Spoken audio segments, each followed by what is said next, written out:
శారద వరదారి సరి శోభిత కుచ సాతోదరి వైతాళిక వాసంతం వైవాహిక సారథ్యం. ఇట్లాంటి బ్యూటిఫుల్ సాంగ్ నాకు నిజంగా కంపోజ్ చేసే సిచ్యువేషన్ క్రియేట్ చేసి అసలు అలాంటి పాట ఈ సినిమాకి తీసుకోవడానికి ట్రై చేసిన సజీవ్ ఫస్ట్ థ్యాంక్ యూ.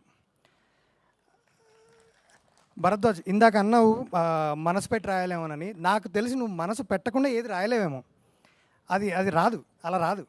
ఈ సాంగ్కి నిజంగా నువ్వు ఇచ్చిన లిరిక్స్కి ఇంకొక కరెక్షన్ చెప్పే అవకాశం ఇవ్వలేదు. మనకు అంతకు మించి తెలిసి ఉండాలి ఏమన్నా చెప్పాలంటే. సో నిజంగా అంత అంత గొప్ప పాట ఇచ్చావు. నాకు ఇట్లాంటి సాంగ్ నిజంగా అంత మంచి లిరిక్స్ కుదిరినందుకు నీకు చాలా థ్యాంక్ యూ. ఆ పాట పాడిన సింగర్ అబ్బాయికి కానీ లేకపోతే సినిమాలో వర్క్ చేసిన మ్యూజిషియన్స్ అందరికీ థ్యాంక్ యూ. నా టీంకి నేను థ్యాంక్స్ చెప్పుకోవాలి. బికాస్ రేపు మీరు సినిమా చూసిన తర్వాత ఈ సినిమాలో బ్యాక్గ్రౌండ్ స్కోర్ కానీ సాంగ్స్ కానీ డెఫినెట్లీ థియేటర్లో చూడాల్సిన సినిమా అని మీరు ఖచ్చితంగా మీరే చెప్తారు.